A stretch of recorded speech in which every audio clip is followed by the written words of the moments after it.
I had an opportunity to speak to the U.S. ambassador this morning and get his take on things. I think everyone's feeling relatively good on the meeting yesterday. So that's a good start. We had that conversation with the rest of the premiers. I think Prime Minister Carney did a really good job in really reaching out to the West. And I was pretty blunt.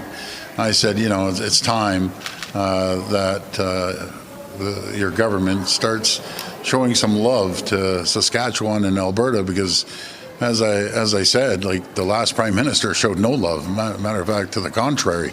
So it's nice that we're heading out there to Saskatchewan for an FMM meeting. I think it's on June the 1st and June the 2nd, which is a good olive branch, and had a good discussion. So I'm a big believer of pipelines, big believer of getting rid of C-69, and we need to unite this country. And the way we're going to unite this country, as I mentioned to the Prime Minister in front of the premiers, show some love to the people of Alberta and Saskatchewan. And let's start diversifying our trade when it comes to oil. Let's start building pipelines west, east, north, and yes, south as well. But they're getting a discount, by the way. We ship them $100 million worth of oil. They turn it into $300 million and ship it out. I think the number, we're giving them a discount of 20%. Well, let's start shipping it out, because we know, and I've mentioned that to the U.S. ambassador today, that if you take oil off the trade, they have a $50 billion surplus with Canada.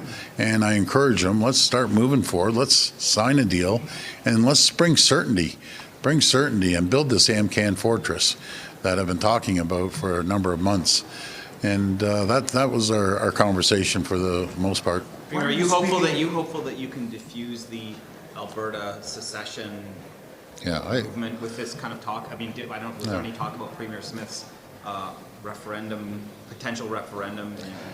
Well, I just always say, united we stand, divided we fall, and that was my message today. And let's continue making sure that we unite the country, not divide the country. And I spoke pretty strongly in support of Alberta and Saskatchewan, because they've been ignored for the last 10 years. They've been treated terribly, to be very frank. And I think the new Prime Minister Carney, understands that, and he's going to be out there having great conversations. And just that one move, bringing FMM out to Saskatchewan, that's a big move. So everyone congratulated him on how he performed. It didn't matter what political stripe we came from. Were there any discussions on breaking down interprovincial trade barriers? Yeah, we did. We actually had that discussion. He said by July the 1st, but I said, let's all the premiers, let's get together, at least sign all the MOUs. So, who's coming up in the batting cage? PEI, Saskatchewan. Hopefully, I just text Scott right now and said, hey, let's sign that deal. Even Danielle, we're texting back and forth, and she wants to sign an MOU too. So, we do get along, by the way, just to let you know. We text each other. Quebec, something? I think Premier Legault is working on something right now, but I really encouraged Premier Legault to get that pipeline through Quebec. The last poll I saw was in the high 70s that people want that pipeline. So it's going to help the entire country. We don't have to be so reliant on the U.S. This is a game changer now. This is an opportunity to build ports in the north, no matter if it's through James Bay or through Manitoba up there in Churchill. That's what we have to do to protect our country. We also have to get minerals out of the ground, not just here in Ontario, right across the board. I think the date that we're always looking for is we have to get permits before 2 years and start moving. And that's right across the board for the territories and for the other provinces that have critical minerals. Premier, do you think that the Prime Minister did enough yesterday to get the tariffs lifted? Yeah, I think so. No one expected to sign a deal But I'll tell you, it was a massive step forward that he went down there, and they seemed to be getting along quite well, and he said they were getting along. So I think this is huge compared to the last Prime Minister. Premier, you got any sense of what he said to the president in the luncheon behind closed doors about getting tariffs lifted? Well, not to get into it deep because I wasn't there, but he did encourage us to encourage the Prime Minister, I'm sorry, the President, to move forward and let's get this deal signed. It's beneficial for both countries, and that was kind of the message that we heard today. Your government's been under fire for not doing more to tackle this measles outbreak, which continues to grow, or for making doctor more and more readily available to the media. Are you worried about this measles outbreak, sir? Well, let me tell you the facts, because there's always facts behind every story, and here are the facts. We have 150,000 units of vaccinations going right across the province, and we've put a $2 million ad promoting people to get their kids vaccinated. And here's the facts. There's certain communities in Ontario, for religious reasons, are not getting their kids vaccinated. I encourage anyone and everyone, you need to get your kids vaccinated, because if not, it just starts spreading.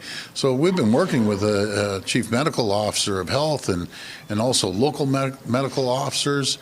They know what they're doing, but the problem is you can't force a community to get vaccinated, and the problem with that, that starts spreading around other communities. And so we're giving it everything we have. They have 150,000 vaccines ready to roll. We just have to get those communities to get vaccinated, and for religious reasons, they don't want to. That's a problem. You got to protect all of Ontario. You can't just ignore one community. You don't think it should be mandatory? How do you? It's a good point, but how do you force someone? Do you grab their kid and start jabbing them with a needle? It's a problem. I agree. But we're throwing everything in the kitchen sink at this to make sure we have the vaccines, and we're spending $2 million on promoting getting your kids vaccinated. This is a no-brainer. Like, I remember getting the measles shots. Last question. In Bill 5, you want to exempt some projects from laws. What laws do you want to waive the power in that bill? Well, we're just running through it. I can't get specific per se, but we just want things to move forward. We're in a different league now. We're fighting the tariffs, and we just want to get projects moving forward as quickly as possible. There's no longer time to sit around and wait 10 years as we do an EA and everything else. But we just want to move forward with projects. This is a critical time for Ontario and Canada and the rest of the world up against these tariffs and on infrastructure, and we need to make sure we keep people working out there. And one way you do it is by building roads and highways and hospitals and schools and bridges. That's what we're going to do. But we're going to make sure that we always do an EA to make sure it's properly done. I'm not against it. I'm just against taking 5 years to get one done. It just doesn't make sense. But any other questions, folks? We've started to see layoffs. What are you waiting for in terms of American support? On the auto sector, well, hopefully, as we move forward with this deal, hopefully we're going to see no tariffs, so we can reassure the auto workers that they're going to have a job. I'm going to continue fighting to keep that third shift going at General Motors. And then the other area, let's start thinking outside the box. How about military vehicles? We're experts at building vehicles, and General Motors, the union out there, I give them the credit. They're the ones who came up with the idea. And General Dynamics, too, light armored vehicles. There's an order pending, and we need the feds to start accelerating these orders. Let's build military vehicles as well. They said they built, I think it was 150,000 during the war. Why can't we continue doing it? What about those auto workers that have bills now, though, have mortgages due now? They can't wait for that deal to be signed. Yeah, no, I understand that. We're going to be there to support them any way we can. We'll protect our auto workers, and We'll retrain them. And this goes back to our original point of let's start getting infrastructure projects moving. Let's start making sure that the federal government, when it comes to procurement, starts procuring, be it vehicles or ships being built here in Ontario. And that's what we're going to do. There's still a lot of good trade deals. Premier Smith wants to sign an MOU. What's stopping her from doing so right now? Oh, nothing. We're just going back and forth on the phone. And I said, Danielle, let's get together and let's sign the MOU. She says, yeah, right on. Let's get it done.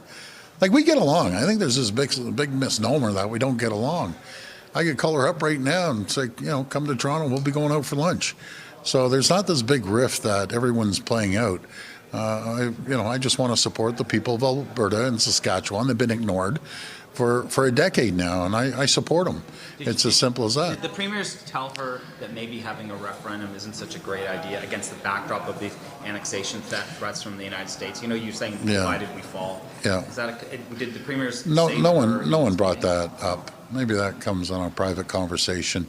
But we're all meeting on June the 1st, June the 2nd, out in Saskatchewan, and we're all united. I'm telling you we are. I know what you mentioned about Alberta, but we're going to make sure we support the people from Alberta and Saskatchewan that's felt left out over the last 10 years. I'll be 100% behind them.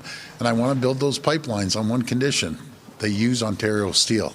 So we got to protect the Did you talk 401 tunnel? Did you talk about the 401 tunnel with the Prime Minister? Yeah. I'm sorry? The leader of the federal Conservatives? Yeah, I think he's asked everyone across the country for a meeting. I have no problem with that. And I'll be more than happy to talk to anyone and work with anyone. That's just that's just what we do. Do you think he should have run in Ontario rather than running in Alberta? I mean, he's an Ontario MP, and now he's running in Alberta. Oh, buddy, I'm not going into that bear trap. No way.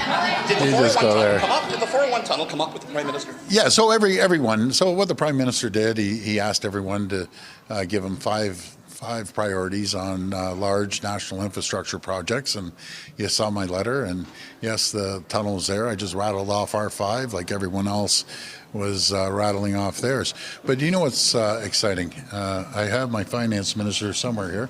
Where is he? I thought he was here. Okay, maybe he's gone now. Okay, anyways, we're going to have a great budget too. And within the budget, as I've always said, and I said this during the election, see, you call. I said, where did my finance minister go? Listening to every word. Anyways, I'm just, first of all, I'm blessed to have a guy like Peter. We're in the best fiscal shape in the entire country because of his leadership. But there's a point. During the election, I said, yeah, these tariffs are going to throw our fiscal plan off a bit. But as I mentioned to Peter before, and every event I go to, you have 2 choices here. Either start cutting and slashing and stop infrastructure projects and stop hospitals and roads and highway would be a disaster, or you have a strong fiscal plan to balance. And I said, hey, never stop infrastructure projects, never stop building schools and hospitals. That's what keeps our economy going. I learned that back in I wasn't around, but World War II, or the 30s when Roosevelt got elected. It's all infrastructure. And so this guy's a champion. He's tight as skin on a grape when it comes to spending your money. And I'll hand it over to the Minister of Money. Thank you, everyone. Well, I'll just say, thank you for those kind words. But, building infrastructure, funding infrastructure, these are long-term assets, and that's why I'm such a big supporter. And the Premier and I are attached to the hip on that. This is how you get the economy more prosperous. This is how you get it more productive, moving goods and people to market. And we'll have a lot more to say, won't we, Premier? Absolutely. Next Thursday at the budget, May 15th. Thank you. Thank you very much, everyone. Okay, so we've been listening to Premier Doug Ford speak to the media after being briefed by Prime Minister Mark Carney on his meeting with U.S. President Donald Trump. And he was also joined briefly right there during that media address by Finance Minister Peter Bethlenfalvy. So when commenting on Carney's visit with Trump, Doug Ford said, quote, no one expected a deal, but this is a massive step forward. He also said that I think everyone's feeling relatively good. So that's a good start. Ford also said that he thinks Prime Minister Carney has done a good job reaching out to the West, that it's time that the government starts showing some love to Saskatchewan. They're going to be going out for a meeting in June. Also, Ford says that he's a big believer in getting rid of C-69. He also, I want to go back to this. He also said that, let's show some love to the people of Alberta and Saskatchewan. When talking about oil, let's start shipping it out. And he also mentioned part of his conversation with the U.S. ambassador, saying that if you take oil off the trade, they have a $50 billion surplus with Canada. So we have CP24's Beatrice Vaisman, who is at Queen's Park right now. She's going to continue to provide live coverage for us throughout the afternoon.